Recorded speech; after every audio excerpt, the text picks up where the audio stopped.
Ah, Kasalukuyan po binobomba ng tubig ng China Coast Guard itong sinasakyan natin na BRP Dato Bangkao ng Bureau of Fisheries and Aquatic Resources habang tayo po ay patungo ng Scarborough. So kung makikita niyo, hindi po umuulan ngayon. Mula po yan sa buga ng tubig ng water cannon nitong China Coast Guard vessel. Ngayon nakikisilong po tayo dito sa loob ng BFAR vessel.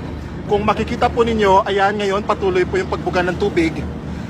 Ilang oras na rin po tayong sinusundan, hindi tinantanan nitong Coast Guard ship. Kung makikita po ninyo, ayan, patuloy po yung ito po yung ano niya, ilang beses na tayong binangga at pinuntutan nitong Chinese Coast Guard na may bow number 3305. Kani-kanina lang po ay tinamaan muli yung barko natin nitong napakalakas na water cannon ng China Coast Guard.